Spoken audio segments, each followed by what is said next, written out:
Better up. Rob and Chris, they're on the air. Yankees, Mets, they're everywhere. From the Bronx to Queens, the diamond gleams. MLB talk, the ultimate team. MLB is the place to be. Rob and Chris with the pitch you'll see. Swinging stacks and stories fly. Baseball talk that's amplified.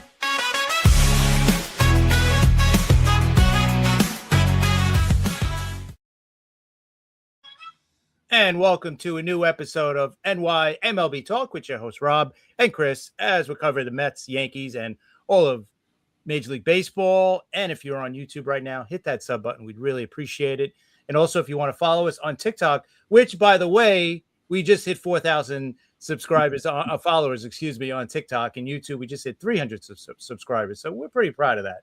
But if you want to follow us on TikTok, or on Twitter, it's at NYMLB Talk. Rob is at R Maraska. Myself at CP7NY. Rob, we got a great guest coming up. Why don't you introduce him and let's get going? Yeah, we have definitely a special show today. And he's an amazing artist, Vernon Wells II. We're going to call him V. Yes, he is father of former Blue Jays, Angels, and Yankee outfielder Vernon Wells, but we have him here to talk about his amazing art. Thanks for coming on, V. We appreciate it. My pleasure. You sent me some of your work, and in that corner is a QR code, right, Chris? That's to V's website, right? Yes, V Wells website. If you hit that QR code, it brings up. It's got a great website. It shows off his portfolio as well. It's really awesome. Definitely check it out because his art is, in another word, amazing. I don't know what's the right terminology to say, but Mr. Wells's portfolio is just one great photo after another, as you could see. I mean, and they're just amazing artwork, works especially of art. the Yankee ones too. The Yankee ones come out so much better. But no, I'm kidding. They're all amazing, right? They are. They're all amazing. They definitely are. But before we get into that, V, you were and still are an amazing athlete yourself. I mean, you were a star wide receiver at TCU, and you also now and for a while, you're a great player in the Men's Senior Baseball League. You've won multiple championships. You want to talk about that real quick before we get into the artwork? It's that.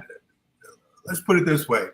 I always liked baseball, and after I made the mistake of not accepting TCU's offer to play baseball as well, when I got out, I said, I was living in Fort Worth, getting ready to graduate TCU. And so I put together a softball team. They had leagues all over the place for softball. And I said, it'd be cool if they had baseball. And I said, well, they do. And I said, what do you mean? He said, they have a senior league. And I said, where is it? He said, really close down the street. So I said, hold on. So I went to the office at the softball complex and said, my team is no longer in existence. I folded the team, forfeit everything he won. I don't need any money back. I'm going to go play baseball. And I've been doing it ever since. And the guy that I was talking to about that was none other than Billy Martin Jr. So he was I've been him started that first team, and he's I don't think he's still playing anymore, but that was a journey in itself. And you've won a ton of championships, right? Oh yeah, there's age groups from 18 and over to now 73 and over, and that's they have different rules as you get older, and you can't steal up there, and in the top division you can do everything. They have different skill levels within each age group, and it's hundreds of guys play every year. It's really something really cool. Yeah, that sounds great. Chris, did you have something you wanted to ask V? Yeah. Well, before we get into the art, what's your position in playing baseball? There's only one position. I guess the outfield, like your son, Center or field. Center field. center Oh, field. yeah, All of right. course, center field. That's the family business. There you go. And what a family business it is. You know, Vernon won 3 Gold Gloves, right? Yep. 3 Gold Gloves in his career, which that's great. So, let's get into your artwork for a while. We have some pieces. Chris showed it. How did you get it? How did you get into it? You're commissioned by major league players, and I mean the list is just amazing. But how did you first get into this?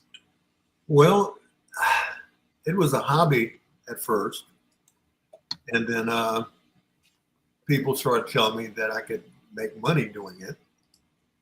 And it just so happens that it coincided with a time where I knew a guy that was pretty big in a baseball card market. And he liked my work so much that he pitched it to the company that was soon to be Upper Deck.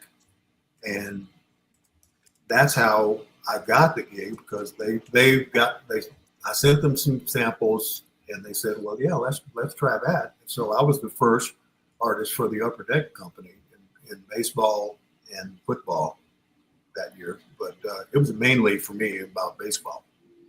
And after they had cards out in the market, players, I was more interested in, getting with the players and doing stuff for them, not just because I know they had the money, but I know that they like that kind of stuff.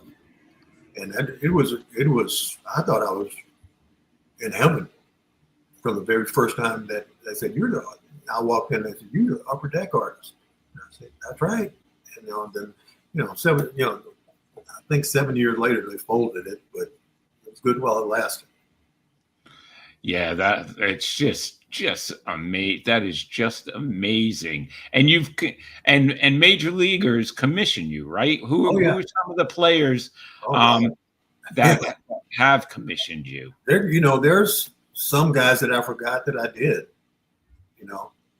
and Griffey, I've been to so many of the guys' house in spring training and whatever, and there's, it was fun. If I was a collector of baseball paraphernalia, I could have got anything I wanted from those guys because I was that level. One guy wanted me to do a nude painting of his wife, and my wife said, "No, you're not." And so I didn't do that. It's art. I would still have to say that was my most unfortunate accident, to tell her that I was asked to do that. But like Chris just said, it's art, It's art. That's all it is. Yeah. You don't know my wife. No, I know. I can imagine. That's great. So the upper deck stuff is just amazing, and I could see how that just led you. I mean, look at these paintings. How did you get connected with the baseball cards? Did you connect? Did you contact them, or did they contact you? No, he was a local guy, and he was running the show. They would have card shows, and he had high up friends with Upper Deck, the group at that point. It became Upper Deck, and they said, "I think you should submit your work to them and see what you can come up with," because they were looking for somebody that wasn't already a big name, because the card company was just starting, and I guess we got started at the same time, because once that happened, and whenever I tried to get into a major league clubhouse in spring training, which was how I got most of my orders at the time, the players were so eager to get something done.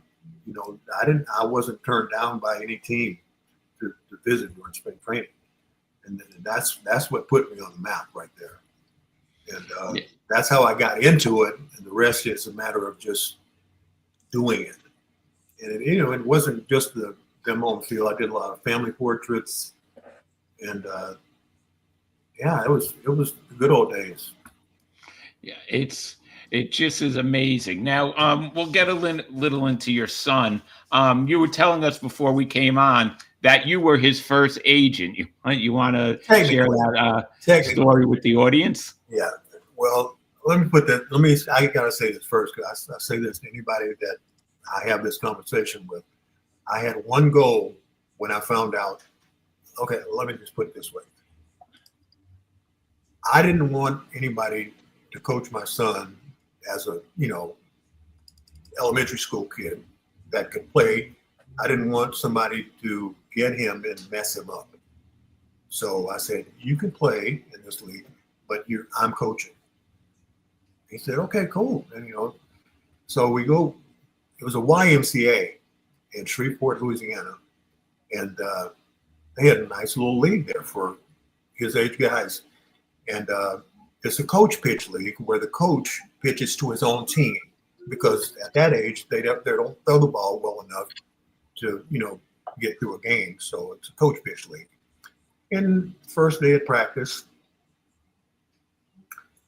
we went in alphabetical order,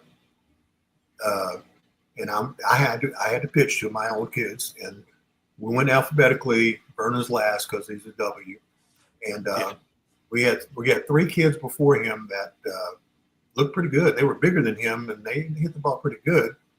And then all the parents were there because it was first day and all that kind of stuff. And he gets in the box, and I throw the first pitch, and I have thrown to him obviously quite a few times before that. Well, the first ball I threw there, he hit and one hopped the field in left field. We're talking about a 10-year-old. I'm like, okay. The next week we were moving to Dallas-Fort Worth, and I said, I'm gonna put this kid with some people who know what they're doing. I said, because I'm not gonna get blamed for screwing him up down the road.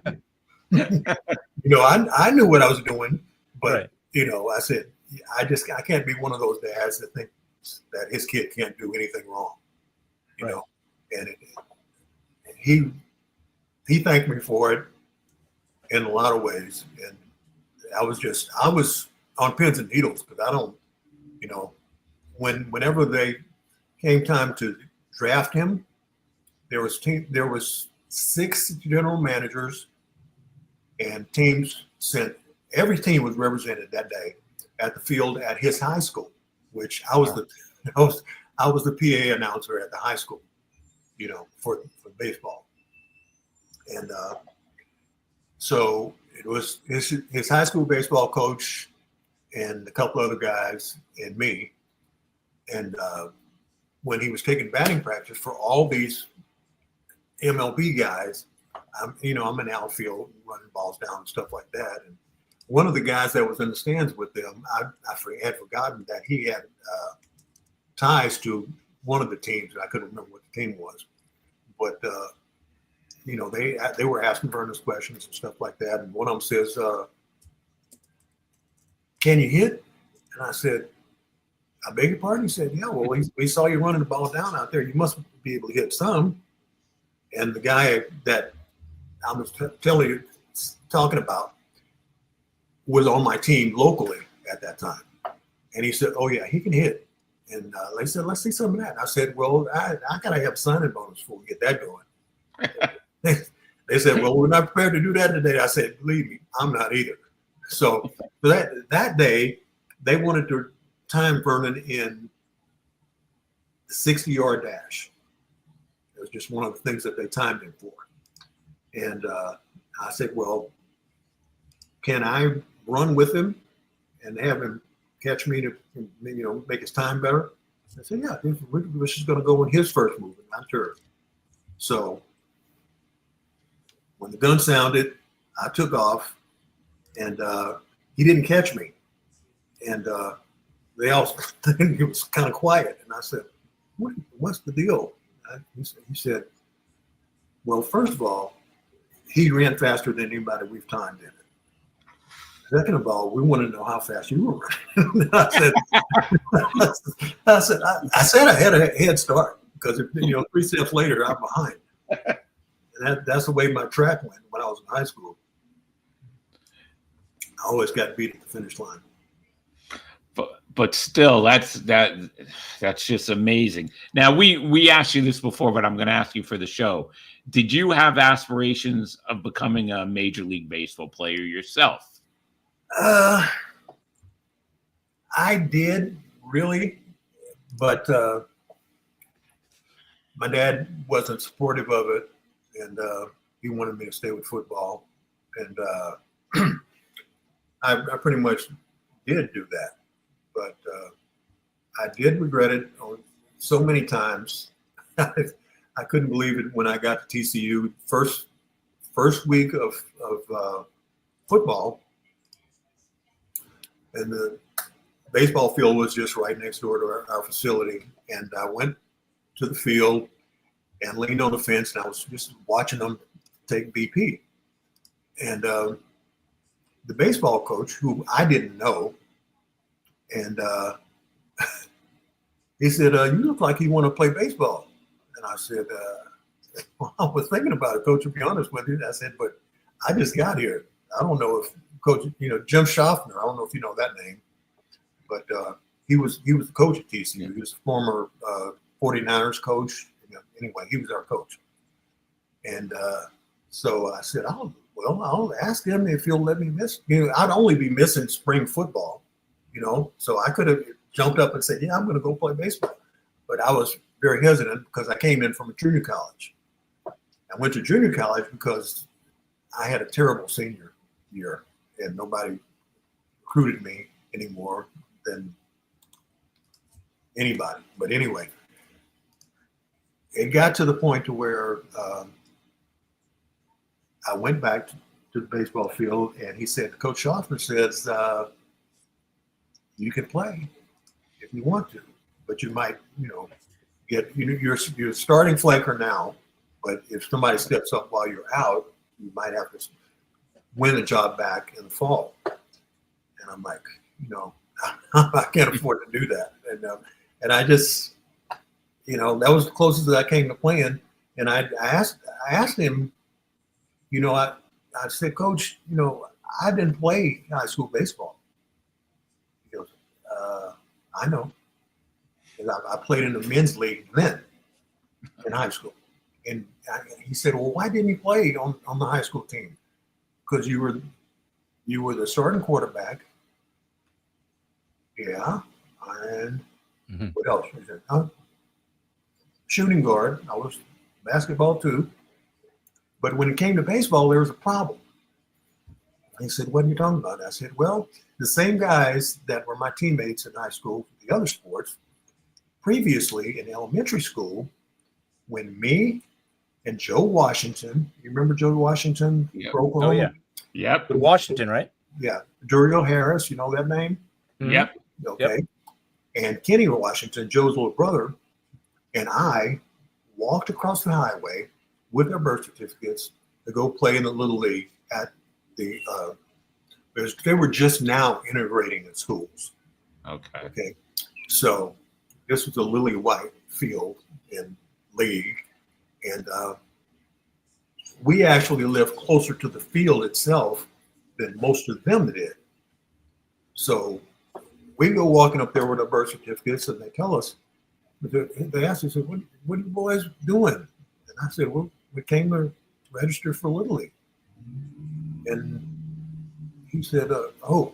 So him and other fathers, white guys, which didn't bother me or us at all, it just bothered them. Yeah. And they said, "Well, you have where do you live exactly?" We told them it was in Lakeside Park, which was a subdivision across the highway from where they all lived. And he says, "Well, you're not eligible to play because you have to live on this side of the road." I said, oh, okay. So my dad was a coach back then. Daryl's dad was a coach. And we told him about it. They said, that's all BS right there. And I said, we said, oh, don't worry about it.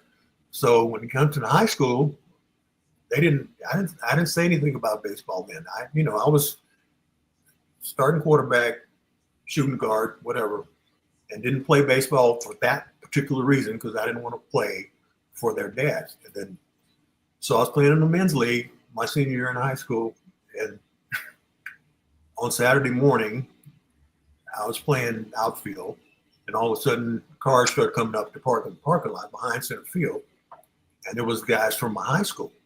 They're playing a summer schedule, and one of them noticed me, and they said, "Vernon," and I turned around and waved at them, like that. And he said, "What are you doing?" I said, "I wouldn't park there if I was you."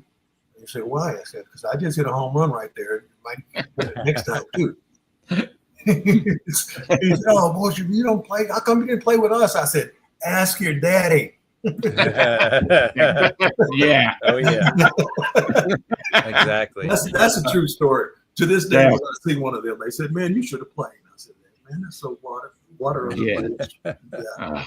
What a That's story. great. Go ahead, Chris. You wanted to say something? Yeah, no. When did it come to an end?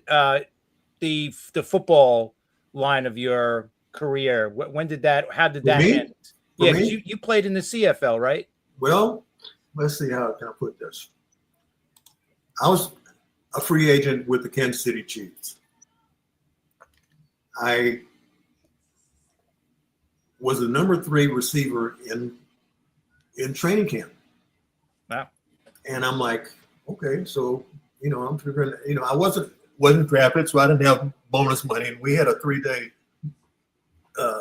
off period, and I didn't have any money to go home to see my wife, and so one of our defensive backs, I'll think of his name in a minute. He was all pro defensive backs for the Chiefs, and he said, "Hey, man, you're going to be here for the whole season, so I'll get you a ticket to go home." And I said, "Cool," because I was for sure thinking I was already on the team. So we get back from our little trip, and the guys that left, and at breakfast, one of the flunkies came to get me, said, "Coach wants to see you bring your playbook." You know what that means. It means you've been cut. Yep. And everybody said, "Well, why are they calling you in there?" They'd be using me as a guinea pig for practice with how to do stuff right and stuff like that. And this coach, Paul Wiggin, I don't know if you know that name, but he was the coach. And he had the bright idea of he was going to run a full house backfield in a National Football League. We're talking about, might as well call it the wishbone offense. He was concerned about. His receivers had to be big, and they had to be able to block. And I said, well, I had to play along with it because that's where I was. I wasn't drafted. I had to be wherever I could get. And he says, well,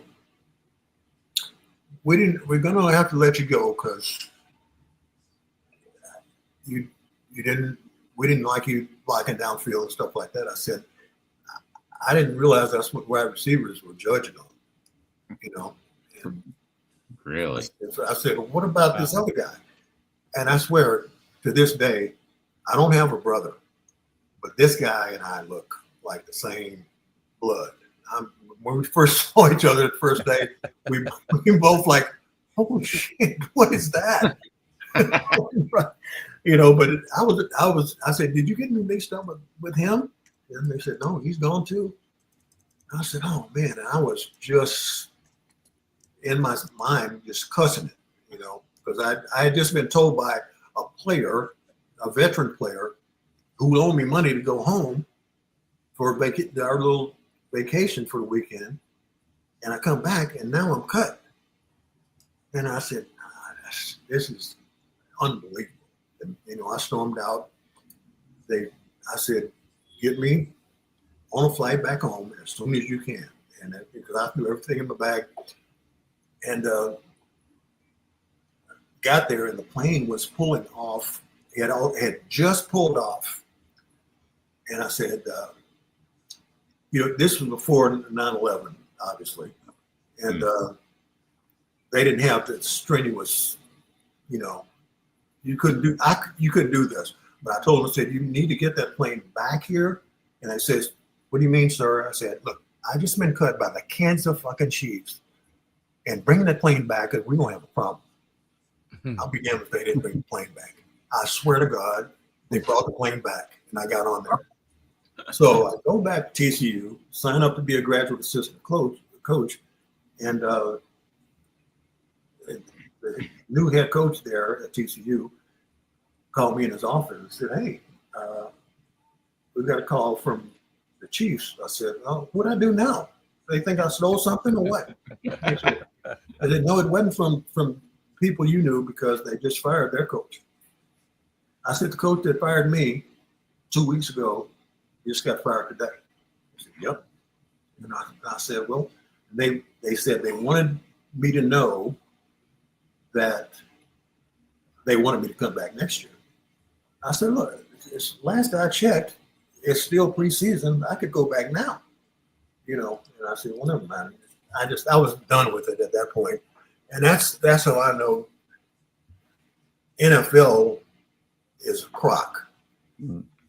There's so many guys that shouldn't be where they are, and it's just crazy.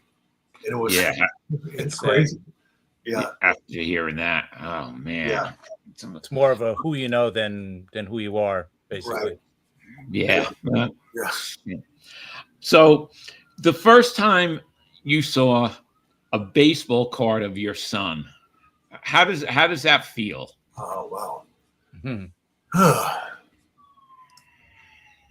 Well, by the time he had his first baseball card, I had done Upper Deck already, still with Upper Deck, and it was pretty cool. It was pretty cool. I still have all of them too, and he started collecting a little bit himself, and his whole thing is just like something out of the storybook. I mean, if you have a son that loves baseball like you do and can do it like he does, is a blessing. And I'm glad that I talked him out of football and would do everything exactly the same, because I didn't get in the way. And that's the thing that I'm most proud of in this life, is not screwing him up. But I have stories about some guys that were just the opposite. And, now you told us before we came on that if one of your kids had a choice between football and baseball, you would tell them to definitely play baseball. Why don't you tell us about that real quick? What you said to us? Think about it. Football, your first play can be your last. First play, one time. Just like the first preseason game in Calgary, I separated my shoulder. I was out for the season. First, and my wife was pregnant with Vernon at the time. And I separated my shoulder because I just caught 2 passes for first downs. We had first and goal. And in Canada, the end zones are 20 yards deep. Yeah. So the quarterback was trying to make the team. He was a kid that I really liked. He was Canadian, and he was usually most of the quarterbacks are American in the CFL. And he was, trying to make it. He said, I need to throw a fade so they can have it on film. I said, oh man, we've been running down the end the whole time. I haven't been touched all night. And he said, please. And I said, all right. So he throws a lame duck, and I dive to try to make it look like a better pass than it really was, and landed on my shoulder. And it to this day, not necessarily pain wise, but you can see where the bone has calcified and stuff like that. And it was, it's bad. Go ahead, Chris. Yeah, V, I have to say, just looking at this photo, my dad uses this joke a lot when we're together and we meet somebody he's never met before. He'll say, "Oh yeah, this is my brother." Like because I do look like my dad. In this photo, I have to say, it looks like three brothers here. You look great for your age. You're amazing. You're in great shape, but you got a great family, a great looking family right here. Now your younger son, what he's obviously an athlete too. What did he go? Well, into? You would think that, but he's really not. Well, he's not competitively anyway. Okay, and he's from another marriage. Oh, okay. Vernon's mother and I were married twice, and I'm on the third one now, which is done because we're not.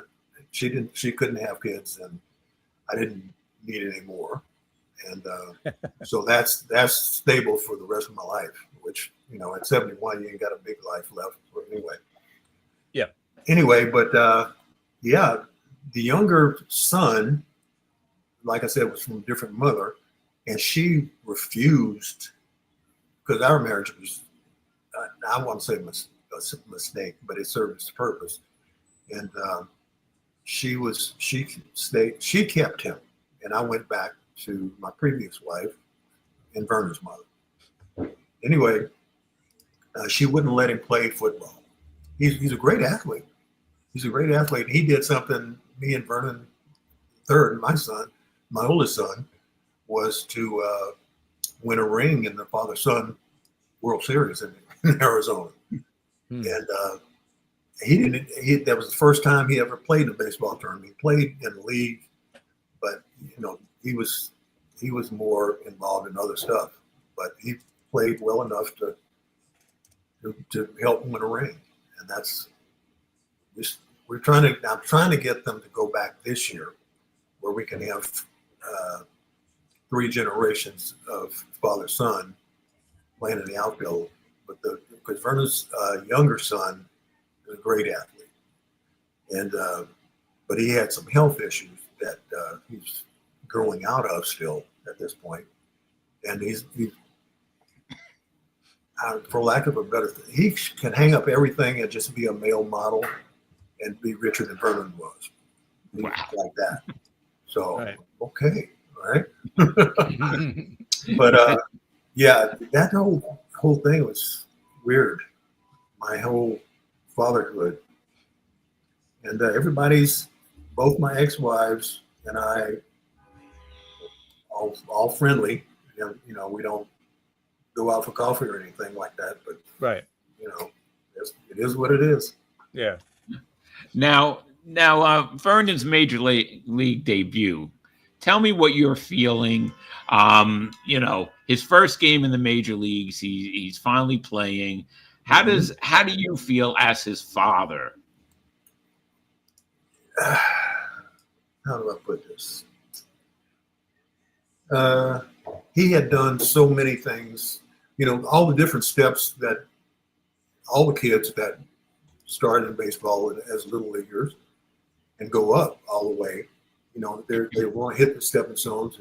Whatever awards they have to give, you want to win it. Like that.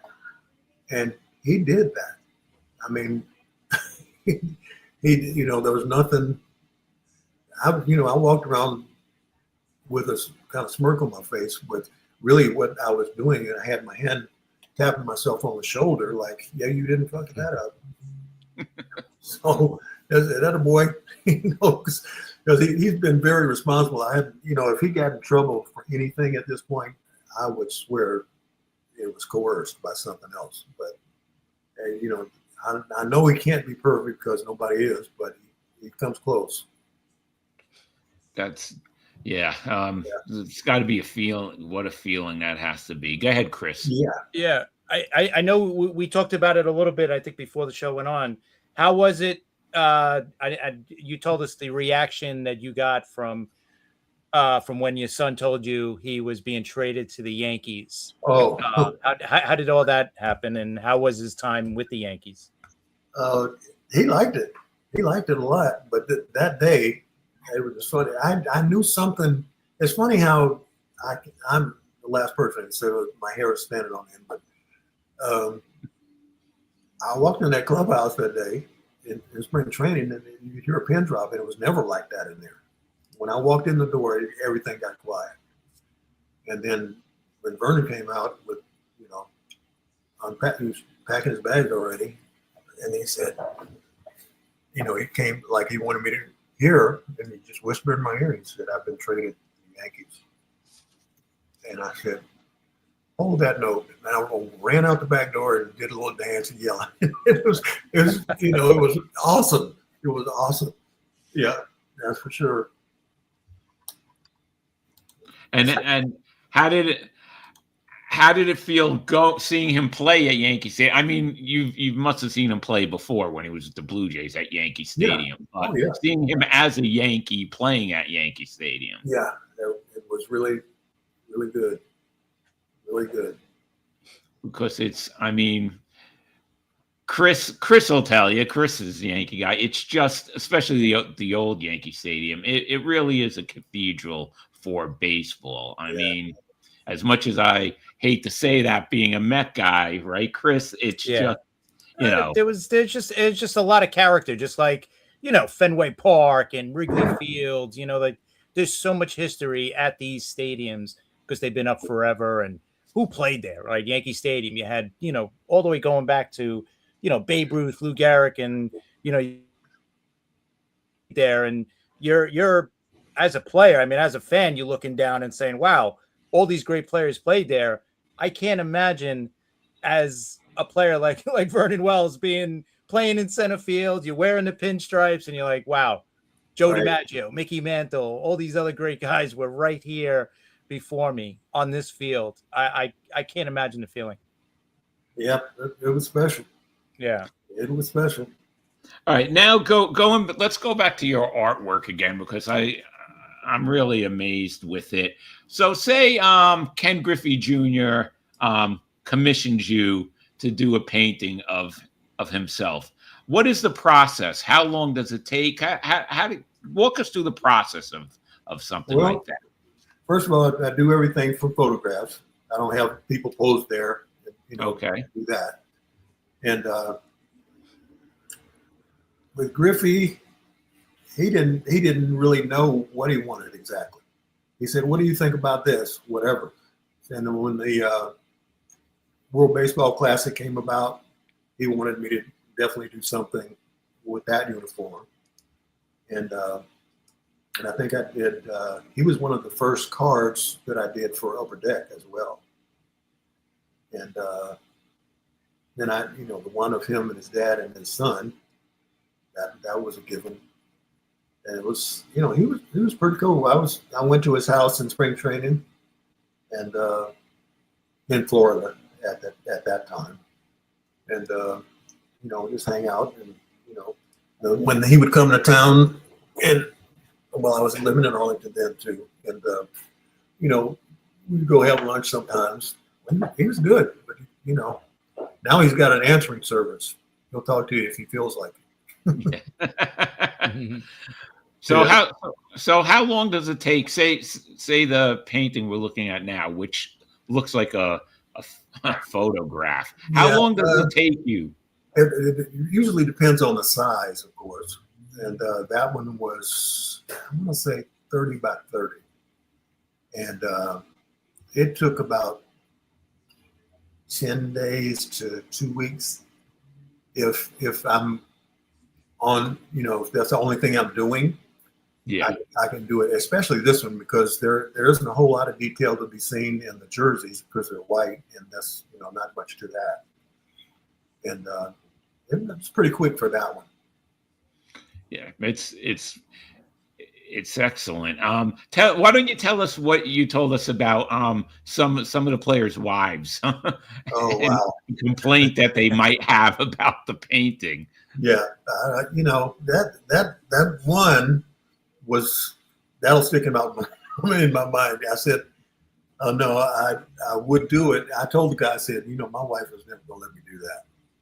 And she says, Oh yeah, no, I was talking about the one where you said that they said it looked too much like a "Oh yeah, yeah." This was over the phone. I didn't even meet her, and they gave me the pictures. I mean, she said, "Yes, this is who we want," and I said, "Okay." The picture was good enough to paint, and I did it. And then when she looked at it, when I did it, she goes, "Well, it looks too much like the picture." I'm like, "Thank you, but what the hell are you talking about?" What do you want me to make it into? Something that doesn't look like the picture? I don't. Yeah, I know, right? And like I said, her husband didn't feel the same way at all, and I think he talked her off the ledge. But yeah, that's great. Chris, could you bring up the other Santana, not the twin one, the Met one? Yeah. Hold on, let me find it. Okay, yeah. Well, we're talking because I mean, all of them are just amazing artwork. Any of the works kind of stick out to you, V? As any of them like extra special than the other? There's been so many. It's hard to really say. It's funny you would ask that because I started to try to pick out a top 10 all time just for this day, talking to you guys. And I said, there's no way in hell.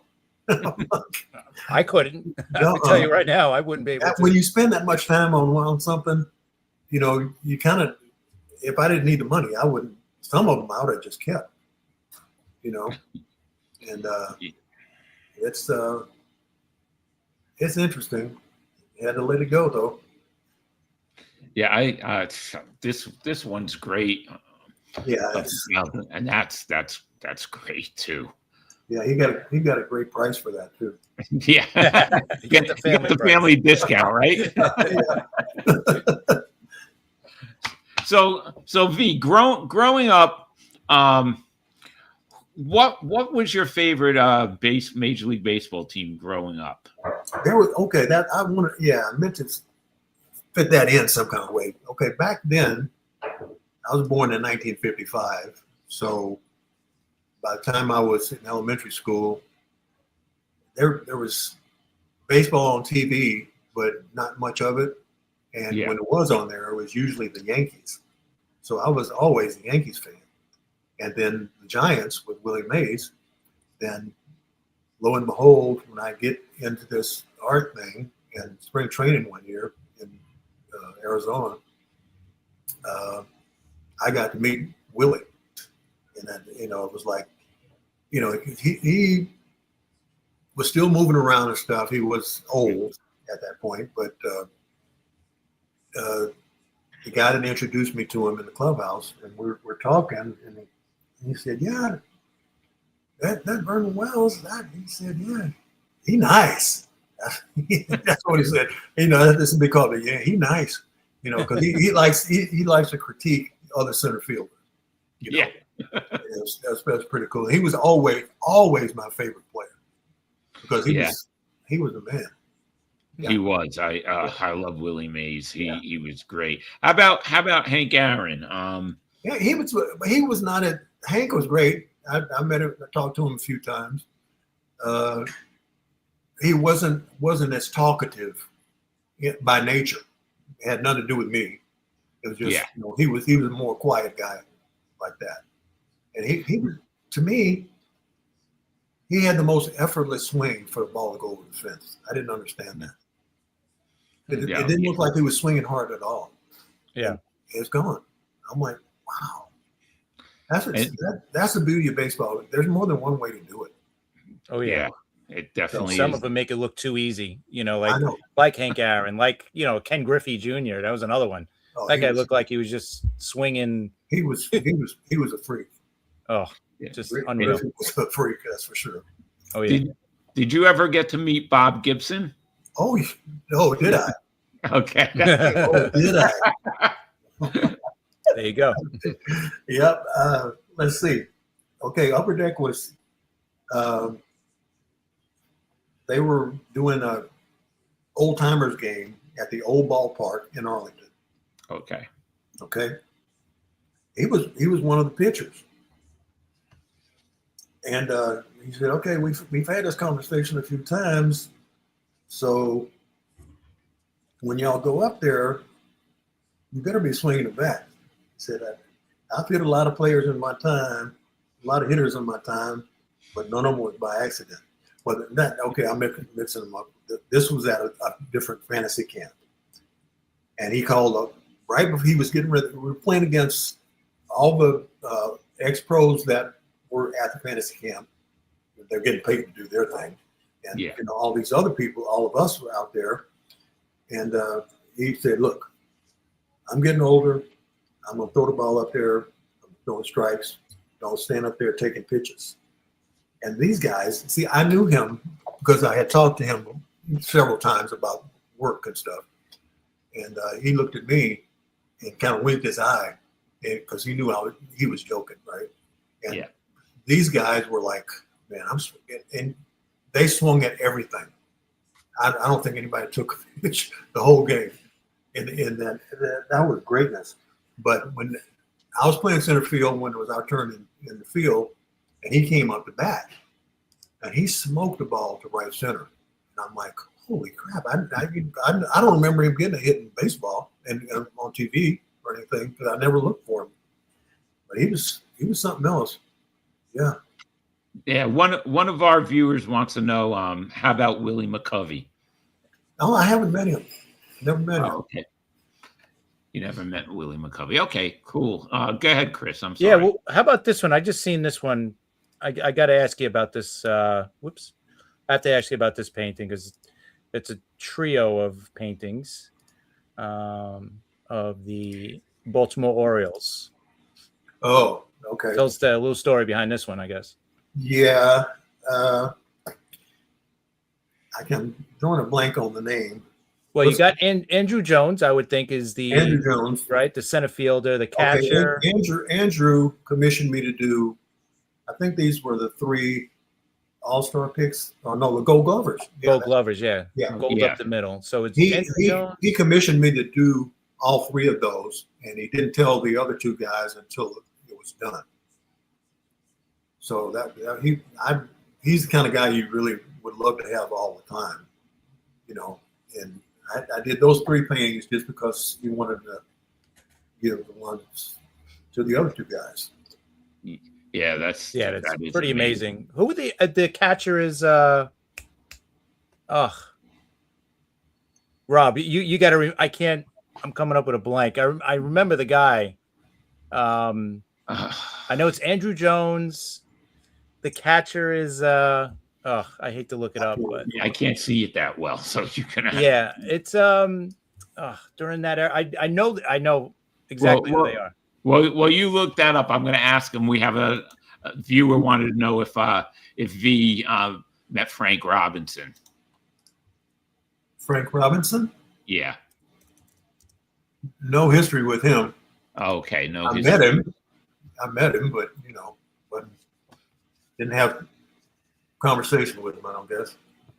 So you said when you were growing up you were a Yankee fan, and that that makes a lot of sense because back then with television it was just local. Basically, you had the game of the week and you had the All-Star Game, playoffs, World Series.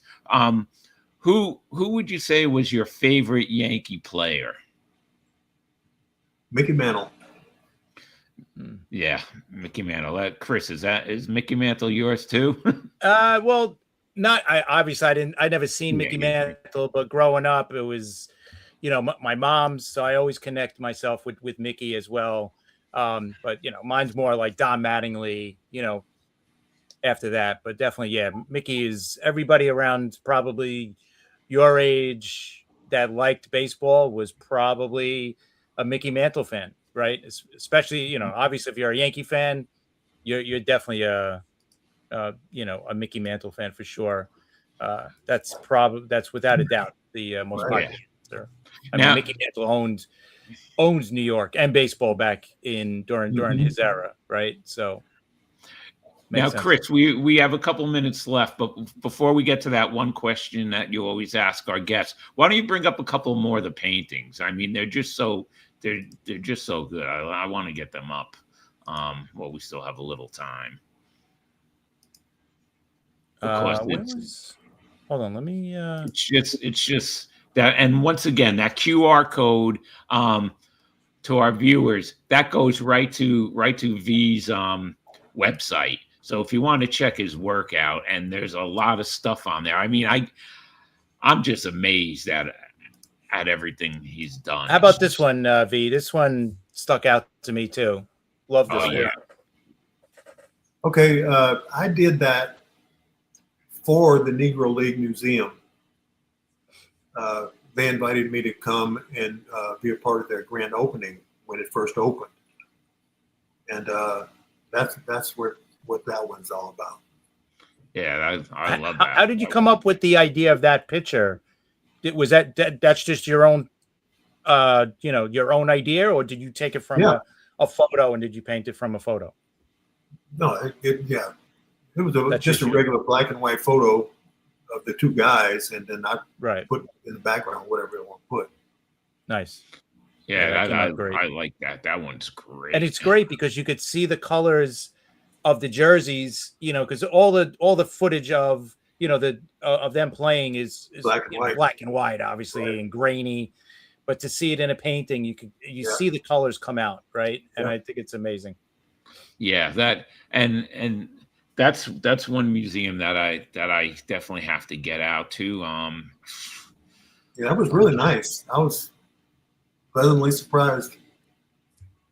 Yeah, look at this other stuff. It's just amazing. Duke, that one, of course. That's great. That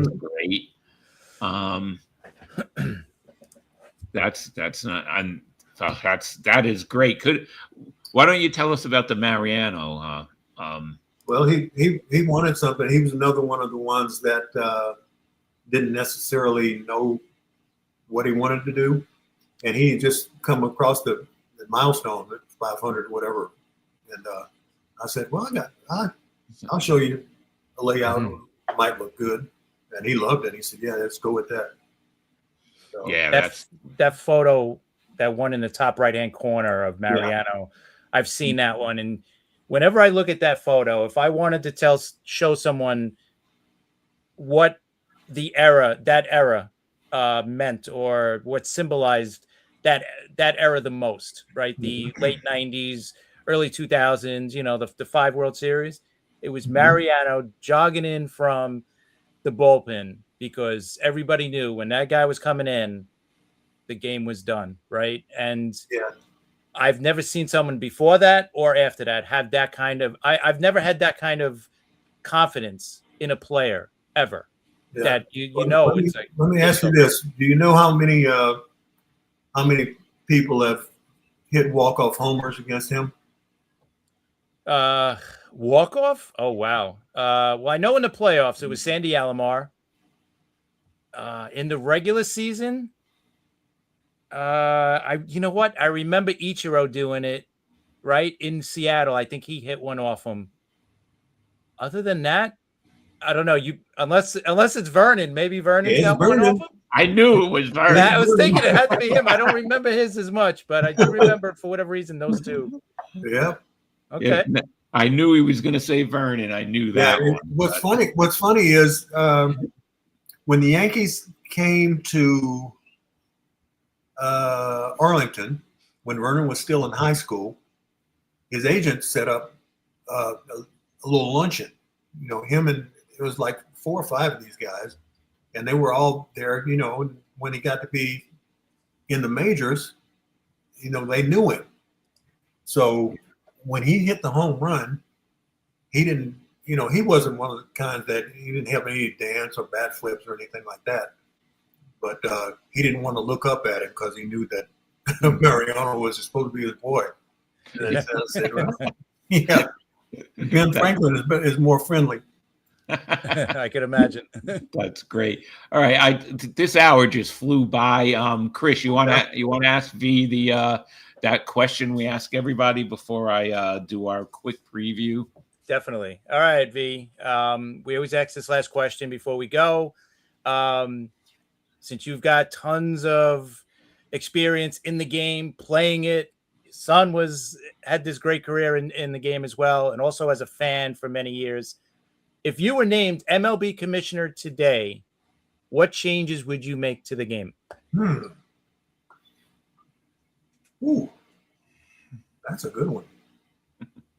Well, let me ask you first. Do you still watch the game now? Like you're an avid baseball? Oh, you are? Okay. Oh, yeah. Okay. Yeah. So that's a good question then for you. Oh, yeah. Oh, boy. I don't, you know what?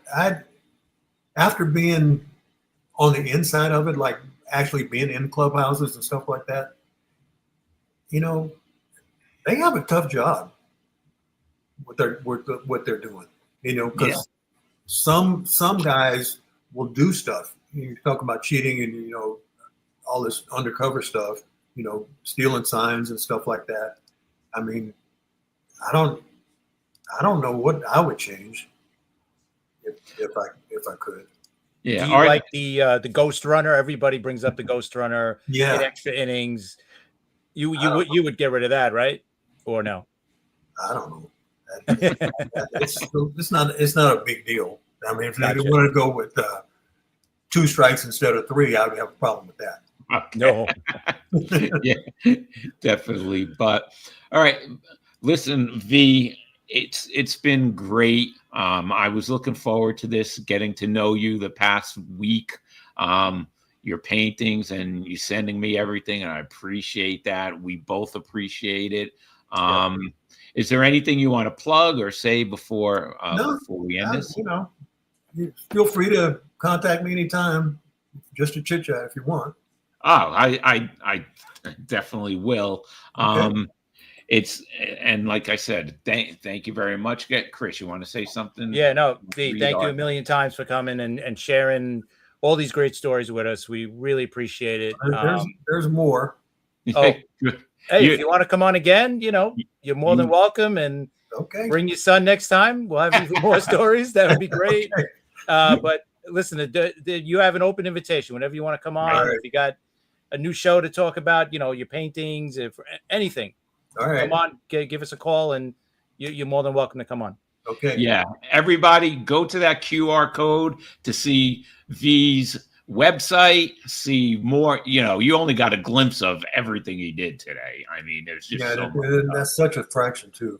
Yeah, it's a fraction. Do yourselves a favor, go to his website. Real quick before we go, I just have to go our schedule real fast.